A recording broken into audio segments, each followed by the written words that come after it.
What's up, Longhorn Nation? Welcome to a new edition of Touchdown Texas. I'm your coach, Shiva Patel, my co-host here, Nick Rodriguez.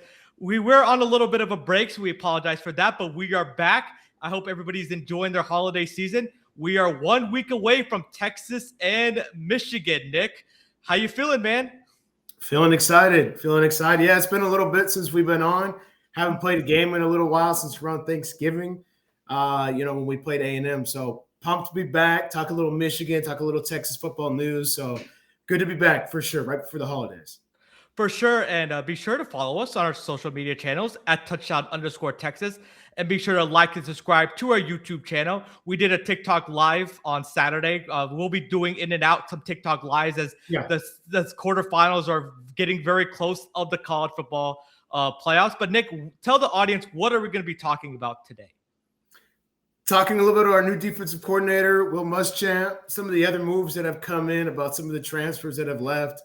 And then obviously we're going to be previewing the game that we have next week against Michigan, and they have a lot going on right now. We're a little bit quieter, but we've had some more transfers leave. So yeah, we're going to get into all that, but I'm pumped to get back on the pod.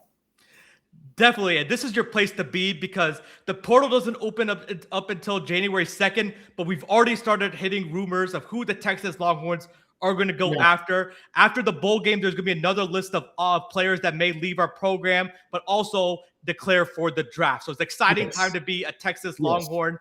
But right now, we just want to be focused on the Michigan Wolverines. But between our last episodes, two big coaching hires got announced. Let's talk first about the running backs coach, Jabbar Jalouk. So Texas let go of Chad Scott. I think it was a mutual parting of ways. It just didn't work out. The production wasn't there. He may not have been a fit at Texas. But we got Jabbar Jalouk from Florida. Nick, what are your thoughts about this hire? This is huge. I mean, the running game was an issue for the most of the part of last season or this season. Just couldn't get it going. A lot of that is not on him. A lot of that would also be like on the development of our offensive line, which I think it got better and better throughout the season. I think we're at our best right now, but I think it was a mutual decision. I think we needed to go with a different direction. This guy is one of the best in the country, Jabbar Jalouk from Florida, which could come into play, like you were mentioning, some of the transfers. Jaden Bow is looking at Texas. I think he's also looking at Georgia as well, which both of those programs make a lot of sense. So, yeah, I think it's going to be great. I think a fresh face will be in there. And I think it also shows that when we are able to run the ball, we are really, really hard to beat. Against Oklahoma, against A&M, we're able to run the ball enough. So Sark is saying, hey, I need to have a good running game. I've had Bijan in the past. I've had those other guys in the past. We have the talent. We just got to be able to utilize them a little bit better. And I think it was a smart move by Sarkisian. It is a smart move. So he spent the past 4 years at Florida. He's originally from Louisiana, which I absolutely love because Sark is trying to find guys that can recruit in those high metro areas: Atlanta, New Orleans, Orlando, Miami, Florida areas. Yep, Miami, yep. He has that kind of background and that kind of experience. He's been coaching for 30 years. 13 years as a running backs coach, and Jaden Ball was a beast as a sophomore last year, but he also had some really good guys.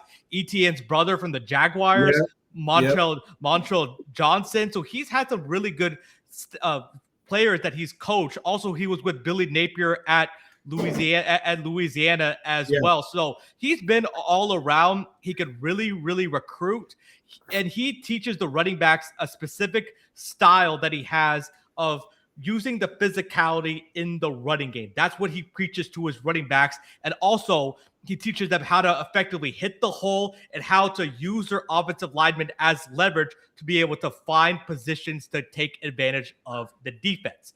This is really going to help with Trey Weisner because there was rumors that Trey Weisner was going to go to the NFL, but apparently he had a really good sit down with Jabbar Jalouk, and Trey Weisner may think about coming back. So that's positive.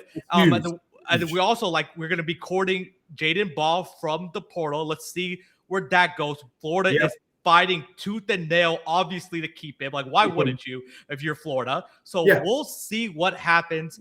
But they said in practice, he's already been very hands-on with the running backs in the meetings, teaching tendencies, points. I really like this hire. I'm really excited for it. Now let's talk about the defensive coordinator position. Will Muschamp's coming back to the 40 acres, Nick. He's the new defensive coordinator. What do you think about this? Wow. I mean, this got me excited because obviously, you and I growing up, watching a lot of Texas football, this was the guy. This was the guy on the sidelines going crazy. So this is a guy that you were talking about with Jaluk that is hitting different areas. This guy knows Austin, right?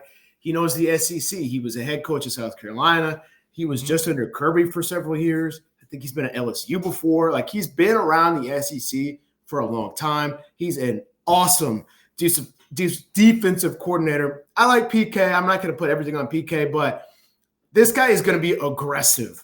Muschamp is going to be aggressive, and we have guys that have lots of talent. It's not like we're not talented. We might be a little young and new, but overall we're very, very talented. And this guy is a psycho in the best of ways. He had Emmanuel Acho and some other guys. He's really good with the linebackers and the DBs. So this is exciting. It's good to have him back in Texas. And Kirby Smart, the Georgia head coach, obviously said some really nice things about him and how he's going to fit in. There's not many better places to be at than Texas. So that was cool of Kirby. And he doesn't have to say that. He doesn't have to go in that lengths. Of course, he's going to be asked about it just because it's his former coach going to another school. But I think it's a great move for Muschamp. He's a Texas guy. He's been at Texas for a long time. It's good to bring him back. So I'm happy for Muschamp. And for PK, I think he'll find another gig somewhere. But Muschamp is going to be so aggressive. And I think it'll be nice to see our talented guys just get after it. It really was. So this news caught everybody by surprise, even the people that cover Texas football very well. We love PK. We've been a defensive team the last 2 years under Sark, but we just felt like they hit a ceiling with PK. Some of his schemes, he plays that bend but don't break defense, something that I've been complaining about all year, where our quarterbacks are 7 yards off the guys and just an easy pitch and catch. We were getting gashed in the middle. We allowed too many big plays towards the end of the season, and that started in the second half in the Vanderbilt game, and then it reared its ugly head at times. Sark believes that Muschamp better fits his SEC scheme that he wants to do because, like Nick said, he's very aggressive. He'll play press coverage. He'll have all these exotic blitz schemes. And he's also really good with the secondary, which I'm most looking forward to because our secondary was our weakest link last year, which was surprising because we had Jelani McDonald and Michael Tapp. So had some injuries, but it was a weak spot for sure. So he was with Georgia the last couple of years. He was the defensive analyst. And then in 2022, 2023, he was a co-defensive coordinator. He was at Texas from 2010 to 2008 to 2010 as a defensive coordinator and linebackers coach. He's going to bring a mindset of physicality. I'm really excited to see the kind of players he recruits from high school and in the portal and which current Texas players he wants to bring back. They're really fighting to keep Jelani McDonald because he's only a true junior, so he should be able to come back for another year. And I'm very excited. His defensive scheme, I think he's going to bring a very versatile scheme that's going to be very hard for offenses to go up against, and it's going to take our defense to the next level. So I was thrilled about this hire. Muschamp is a Texas guy all in through. He had a house in Austin, so him and his wife would go back and forth. So and he knows the area. Like he knows he's not unfamiliar. And he has ties to the University of Texas because sometimes coming in as a coach, I think Chad Scott was a little bit overwhelmed because it's a different beast coaching at Texas. Yeah, exactly. Even if you're an assistant coach. Well, Muschamp knows what to expect. And this basically is Sark pushing his chips in the middle of the table and saying, we're going all in for 2026. We missed the playoffs by one game. Our rivals, Texas A&M, Oklahoma and Texas Tech all made the playoffs. The University of Texas is not going to let this happen again. We're ready to maximize Arch Manning's final year on campus. Yeah. And that shows you the mentality Sark has. And I really like that because a motivated Sark is a dangerous Sark. So let's see what's going to happen. So again, Texas and Michigan play on December 31st, a week from tomorrow. So in the Citrus Bowl. So Nick, let's talk about a little preview of this game. What are you looking for this Texas team to be able to get the win against Michigan? I'm looking for clean football, looking for a fast start, and I'm looking for aggressive play on both sides of the ball. So, a lot of it will go, oh, it's not a big deal. It's not for a championship. It doesn't even matter, this, that, and the other. I think it matters a lot. Michigan is going through a lot right now as a program, but there's still a lot of tough, talented guys on that team. Bill, the interim coach, he's going to have those guys ready to go. Mm-hmm. So we should win this game. I want to see how our offensive line plays. We need to play a clean game. I'm predicting something similar to the Oklahoma game where I think we can kind of dominate the time of possession, and hopefully we can get off to a strong start in the running game. And then just seeing Arch in his first year completely starting. A little ironic that we start with Ohio State, obviously a Big Ten team, and they're cruising, and now we're going to end with the Big Ten team. We're going to start next year with the Big Ten team in Ohio State, not the first week, but the second week. So proud of this team. It was a rough start, but we're 9-3. They're also 9-3. We're just trying to fight and get to a 10-win season, 10-3. We beat our rivals. So there's a lot to play for here. Just because – you're not in the playoff, you can end on the right note. These practices are invaluable for Arch and the rest of the team. So I'm pumped. I'm also pumped for the beginning of next season, just to see how much Arch grows. People are sleeping on him too much. And then our offense, in our running game, Wisner, how is he going to look against this Michigan defense? How is Michigan going to look in a hole with all they have going on? Obviously, you have the whole Sharon Moore fiasco. They're going to have guys leaving. The interim coach he's a great coach. He's been at Michigan for a while. He spoke on the situation. They just have a lot emotionally going on. Talent-wise, they're right with us, but I think it's a game we should control. We should win. I just want to see how clean we play. I know our guys are going to be pissed off and passionate just because some of them it's their last time suiting up. Yep. But it's also pissed off because, all right, OU and A&M made it. We beat them and they made it. Let's put on a show against a really nice team in Michigan, and I think we will. I feel pretty confident in how we will play against Michigan.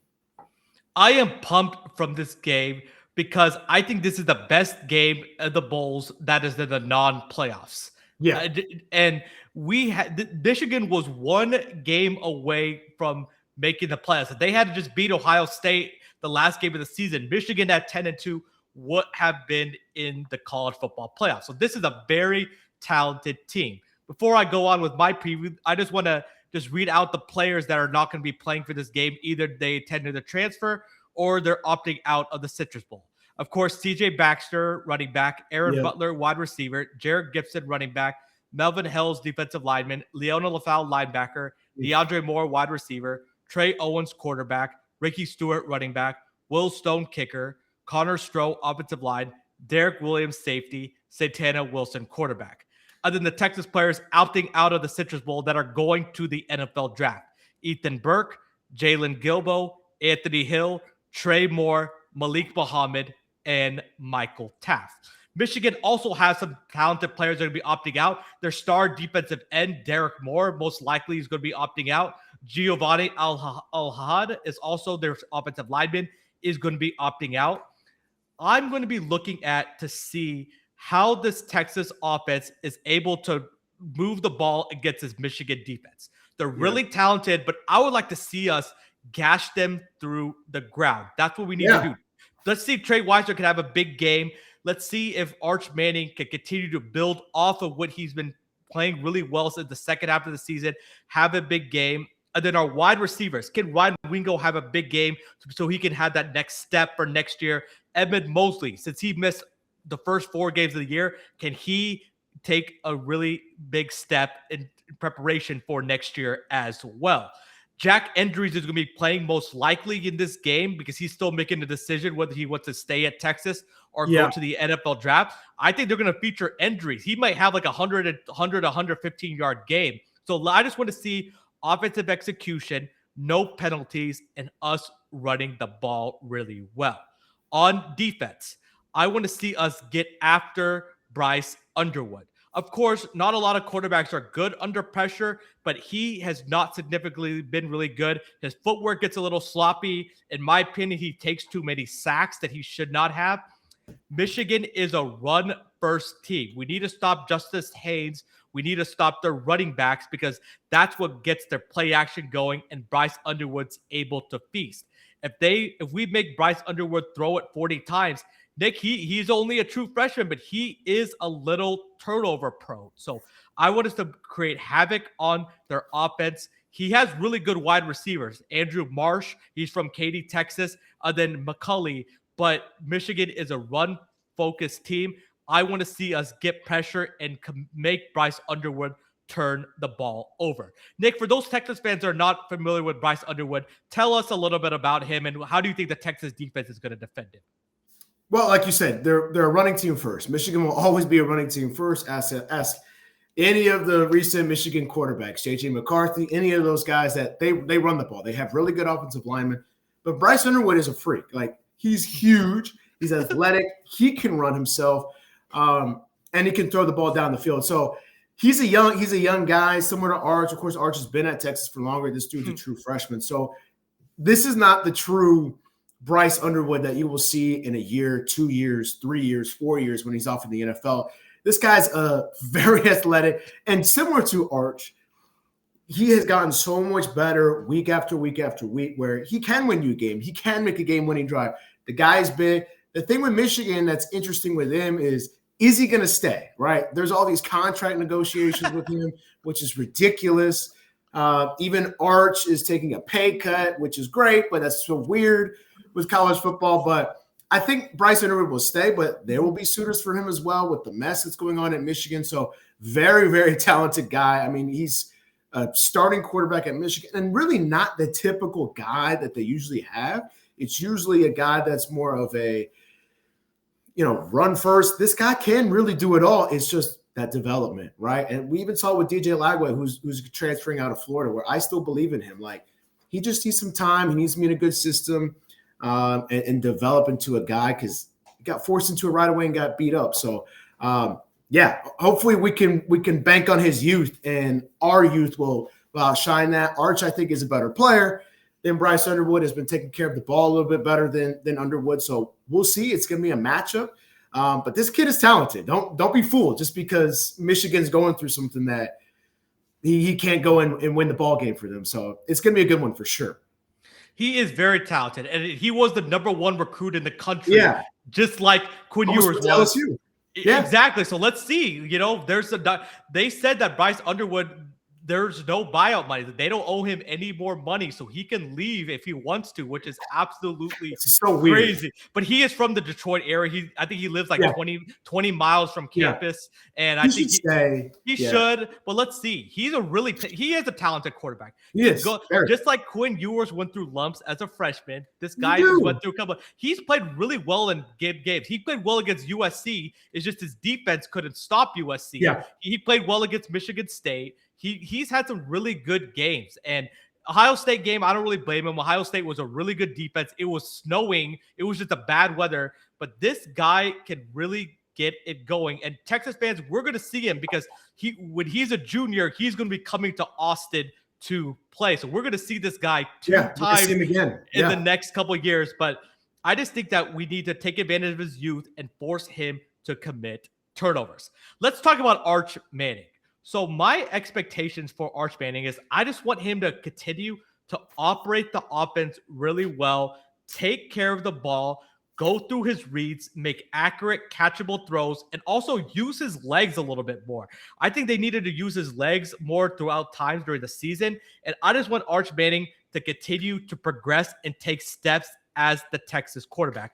What do you think about Arch Manning going into this game against Michigan? I think you nailed it right on the head. Take care of the football. but be aggressive. Like, let's put it all out there. This is a bowl game. We don't want it in 9-4, but the season is what it is, right? We can go. Let's go get that 10 wins. And I think you've seen that over the last month or two. Just like you saw that in the A&M game, and it's been a month since we played, which is why we haven't done a show in a while. But he is becoming more and more confident. It's not that he was ever, afraid of the spotlight or anything like that, but he is. I think he's just taking it more by the grasp. And I think he'll do that against Michigan because you'll need to. You're the QB, you're QB1. He had that huge run against A&M. But like you said, use your legs. Don't be afraid of making a turnover. Some of those turnovers he's made throughout the season aren't his fault. Or he was pressing. Like, I'd rather see that than you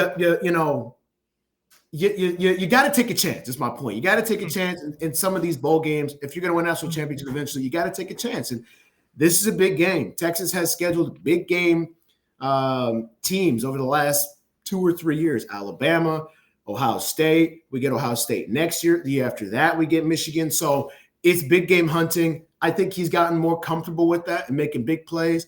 Use your legs.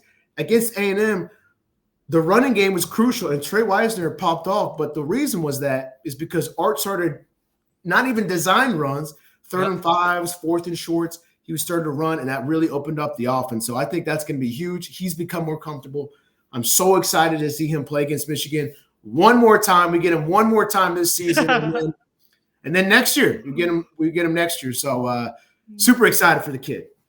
I'm excited for the kid. I know he officially announced he's coming back next year. Me and Nick knew that he was coming back. He wasn't going anywhere, Nick. He was, even though some draft analysts were saying that he has a chance to be a first-round pick after Fernando Mendoza, if he did come out. But he still needed a little bit. He needed a little bit more seasoning. I'm not trying to put it out there. He needed, even though next year is a hellacious quarterback class, that's going to be a really good quarter. But I'm really excited because you're going to see the future of Texas. We're going to see some of the true freshmen from that 2025 #1 rated class in the country. Cade Phillips is going to play more. Justice Terry may play like 30 to 40 snaps. You're going to see the future. You're going to see your young tight ends. Our 2 true freshman wide receivers, Lockett and French, may play a little bit more. You're going to see that because this, in my opinion, is the first game of the 2026 season. Initially, I think the 2025 season, we want to win 10 games, but that book is closed, and you're going to see how much talent we have. And this is also a game for the staff to evaluate who they want to come back or whether they need to go to the portal in certain positions or they could continue to develop the young players on the depth chart. Just so much to talk about. I just want to reiterate, after this game, me and Nick are not going anywhere. January, the portal is opening up. There's so much to talk about. We're going to be staying here, maybe even getting to some basketball news too, because Texas basketball is going to be starting their conference slate January 3rd against Mississippi State. So now let's talk about the last thing I want to talk about for Texas was we lost a couple players from the portal that were a little bit surprising. I think the most surprising was Leona LaFau and then DeAndre Moore. There was rumors that he was going to go to the NFL draft. He was never going to come back to Texas, but he put his name in the transfer portal. What is your reaction to that, Nick, and why do you think he made this move? Stinks. I mean, that's pretty disappointing because with some of the other guys you understood, like CJ Baxter, you understand because he really was never the same after he got hurt, which stinks, and you just hope you see CJ Baxter get healthy, but not all that shocked that he left. DeAndre Moore, man, he's been a staple for the last couple of years. Great personality. If you ever seen an interview of him, just like a cool guy. But I get it. And it seems like he got squeezed out with Emmett Mosley emerging, and Emmett Mosley's going to be back next year. Maybe there's a Jack Injuries that returns, Ryan Wingo, and, it's things like that where maybe he saw himself squeezed out. It's also interesting, this whole NIL thing. Sometimes it just comes down to money, right? And Texas has a lot of money, and I think we have the most in the country, but how much are you going to give to certain guys? And it's becoming more, and this is the part I don't like. This is nothing about DeAndre Moore, it's like NFL free agency where it's a bidding war. And I guess it was like that before, but now it's just like who's got the most cash and who's going to go here. I do think it's interesting he's not going to the NFL, and maybe he got word back that he's just not NFL ready, or he needs to see something else, or he's not a first-round draft pick, which I don't think he is. And I think that, hey, I might as well go to another school, make some more money, more than I would at Texas, and go ball out, and then maybe become a first-round draft pick. I like DeAndre Moore a lot. He was huge in some of her games. He played really well, sometimes better than Ryan Wingo, but this is kind of the way the college football is going these days, is you got to keep these guys satisfied and happy. And if not, they're just going to go elsewhere, which I think is not great. Like, I think that needs to be fixed. Like negotiations and stuff like that shouldn't really be happening in college, but here we are. It's a bummer. Love Demo. Wish him the best. Hopefully he doesn't go to a rival. I've read some rumors A&M is on his list, which would be a real killer, but he balled out for us, and I hope the best for him. But this is just kind of the landscape of college football right now. It really is. I think he saw the writing on the wall, like Nick said, the younger guys. Mosley, is a true sophomore. He has 2 more years of eligibility. Ryan Wingo I think they're going to feature Ryan Wingo as a number 1 wide receiver because they're going to try to get his draft stock to become a first-round pick. And then we got those 2 true freshmen, Lockett and French, as well as Dalen McCutcheon, who's also a true Parker Livingston. I think we're still going to go in the portal. I think we still need 1 more wide receiver in the portal. We'll see what happens. But DeAndre Moore, he didn't play the first half of the season. His stats were still pretty decent. I think he had 532 yards with 4 touchdowns. Last year, he did have 7 touchdowns. Yeah. I think part of this was, I think he asked for more money, but also I think Sark and the wide receivers coach wanted a guy that could stretch the field a little bit more. DeAndre Moore, as great and reliable of a player he is, he's a really good player, good at blocking, has sure hands. He does not run the fastest 4.4, and sometimes he's not that threat to go downfield. He's more of a middle guy, and I think they see Parker Livingston as that kind of guy, so he became a little bit expendable. But DeAndre Moore is a selfless guy, a team-first guy. His sophomore and junior year, he was the first person to fall practice. He got on the field first before anybody. He's a film junkie. He loves his teammates. His teammates respect how hard he plays. He gives it 100% every single play. He lays it all out there. We're going to miss DeAndre Moore. Like Nick said, he may go to A&M. I heard Oklahoma may be on his list because they finished second to Texas in his recruiting. And then maybe Louisville, who was also courting him during his recruiting. Maybe those are some of the teams that he goes to. I mean, we'll see, but best of luck to DeAndre Moore. Nick, what do you think about Leona Lafau before we kind of move on? Was that a surprise to you that he entered the pool? One thing I'm going to say about DeAndre Moore in Oklahoma, I would hate that. Makes sense. Like, that makes a lot of sense. Hate that. But A&M also makes a lot of sense with Casey Concepcion declaring for the NFL draft. So, like, he would fit their offense with Marcel Reed. He would fit their offense with John Mateer at Oklahoma, but I would absolutely be disgusted. I would absolutely hate that. But Leona Lafau, man, what a guy. I think he was probably our best defensive player for the first 3 or 4 weeks. The dude was everywhere. He was balling out against Ohio State. Again, I think it's another guy, and I was surprised at first, but I think you kind of brought it up with there's a new kind of regime coming in. Tyler Atkinson, the big-time 5-star from Grayson, is going to be their freak. Leona Lafau is, like, to me, a guy who's not extremely gifted. Not that he's not talented. Obviously, he's super talented, but I think he's also chasing a bag. I think he also saw the writing on the wall and go, that dude TA is, like, a freaking beast. And I don't know if we're going to be lost in the depth chart here. Still got Colin Simmons. Anthony Hill is obviously going. But he's going to be missed because this is a dude that, similar to Ethan Burke, just showed up when you need something. And when Anthony Hill and Colin Simmons got out to a bit of a slower start, Leona Lafau was cleaning up everything. That dude was everywhere, all over the field. So I really hate to see him go because he was such a great player. But again, this is kind of where it is. Like, you see something on the depth chart, you see a big, scary freshman 5-star that's probably going to start. Now he definitely is going to start.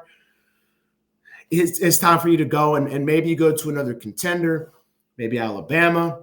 I don't know, somewhere that, he can get paid and he can play because he's a damn good player, but maybe he just saw, like, it's just not it for me anymore, and I got to move on. And again, that happens. We talked about that with Demo, but those are two guys like talk about CJ Baxter and other guys that are transferring. You get it, but really thought we were entering the 2026 season with Demo and Leonardo Lafau if Demo wasn't going to the NFL. But part of it. And the other thing that we're not talking about, one last thing, is we're going to get transfers too, right? Yep. So a lot of it is like, oh, we're losing guys. Yes, of course. Guys want other opportunities. Guys want more money, as they should. That's the way it works. But we're not just losing guys. We also have young freshmen and sophomores that haven't played a lot or have played and they're ready to go. And we're going to get transfers too. We're not just losing players. So just want to remind everybody of that part too. I think that needed to be said. Thank you for that silver lining. It also shows you, so both DeAndre Moore and Leonardo Lafau were juniors this fall. Yeah. It also shows you how well the University of Texas and Steve Sarkisian have been recruiting, that some of these upperclassmen are like, these talented freshmen are coming in. Yeah. Like, that also shows you how well we've been recruiting, and that's a credit to Sark and his staff. I love Leonardo Lafau. So I met him actually. A quick story. The day before the Alabama-Texas game, me and my dad were in Tuscaloosa.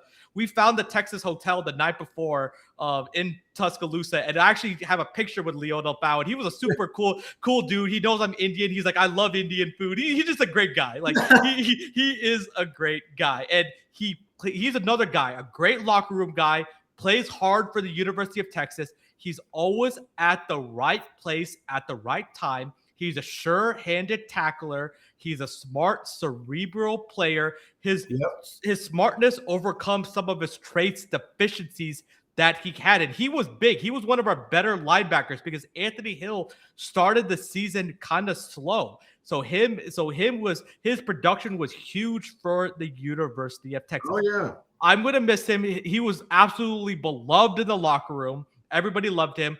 I think with him being Polynesian, we already had one of our Polynesian guys went to BYU. I think he's headed to BYU because they have a lot of Polynesian players, and that's kind of that would be a great fit for him. I think they need a couple of linebackers. But best of luck to you, Leonardo Lafau.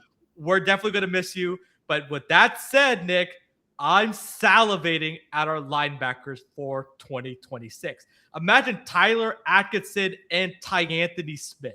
Anthony Smith was a true sophomore. He's been really, really good. Good luck to SEC offenses trying to run the ball on these two linebackers. I'm very excited.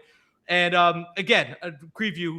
In January, after the Texas-Michigan game, me and Nick will go over all the early enrollee freshmen that are coming in, because I believe out of our 25-man class, only one is not enrolling early. 24 out of our 25 guys will be in Austin, Texas in January with our 2026 class. Me and Nick will break down everything after this Texas-Michigan game. So the last topic we wanted to talk about in this episode, the college football first round of the playoffs happened, Nick, on Friday and Saturday. Oklahoma ended up losing to Alabama 34-24. Miami beats A&M in a low-scoring game 10-3. Ole Miss and Oregon have blowout wins. Let's talk about our rivals first. What did you think about those games? Oh, I mean, pretty pitiful. If you're A&M, I mean, that was pretty bad. I mean, they scored 3 points the entire game. Marcel Reed was a shell of himself until the fourth quarter, and then he threw a game-ending interception. I mean, that is just a heartbreaking, brutal way to lose to a pretty good Miami team. I think that's the best way I could say it. I think Miami fans would agree. I don't think they're great. I think they're good. Like, it's a good team, but a bad loss. I mean, Miami didn't even play that well. It was 10-3. That was the final. So I think that's bad. I don't think they got screwed by playing Miami by any means. I do want to get into the Notre Dame Texas of it all, actually, in a second. But the one thing that I will say that they got screwed on is the time. That game was at, I think, noon on Saturday. Yep, Saturday. Yep. Yeah, that should have been a night game. I think that's the only thing that, like, because the other games were blowouts. Like, Ole Miss Tulane, boat raced. Oregon JMU, boat race. Like, we're getting to a point where I've seen so many TikToks and videos and stuff on ESPN. We're like, we don't need to see that. We've seen it too many times where Ole Miss and Tulane played at the beginning of the season in September and they got boat raced. So we don't need to see that again. That should have been a spot for Notre Dame. It should have been a spot for BYU. You can make an argument for Texas. You would much rather sit here and watch Oregon, Texas, or forget Texas, Oregon, BYU. That would have been awesome. Yeah. Oregon, Notre Dame. That would have been awesome. That'll be a banger. JMU just get ripped. And it's not even JMU's fault. There should be an own bracket just for them for G5s, which makes way more sense. Hats off to Miami for just battling with them and then pulling out the W on the road. The only thing I say is like that game should have been at night. That would have been awesome if that was at night, but it's not. You got to play that game. As far as Oklahoma and Alabama, Oklahoma blew this like big time. I would be more sick if I was an A&M fan, but Oklahoma, you absolutely blew this game. There were so many things that just happened because of like you just let Alabama walk in. The pick six by John Mateer was absolutely brutal. You blew a 17-point lead, on and on and on again. I think the A&M loss is way worse though. You lose to Alabama at home at night. Yeah, that's bad, but at least they scored. I think they scored 24 points, 34-24. It's just 34-24. Yep. Those games were at least good. Like that game was at least good, but that's the only game that was good this whole weekend. A&M Miami, snoozer, blowout, and then OU Bama was a good game. I just think OU just messed it up for themselves in the end. And I think we should get rid of JMU and Tulane next year, and we should put in not teams that deserve, but the best teams. And it probably isn't Texas for me this year. It probably is Notre Dame and BYU based on the bracket, and those games would have been amazing. So that's all I got to say on that. No, I agree with you on that. A&M, I thought they got a break playing Miami and they were going to lose to Notre Dame, but they still lost to Miami. They still lost to Miami. And Miami, Carson Beck, it was 30-mile-per-hour wind, so that kind of explains the low score a little bit. A little. Not 3 points is insane. And they were on the goal line. It's not like they couldn't drive. They were on the goal line. They outdrove Miami until Miami's last drive of the game. Yeah. And actually, they might have beaten that. They actually might have outscored them or driven them. No, for sure. And the running back for Miami, Fletcher, was unbelievable. Yeah, he had 167 yards.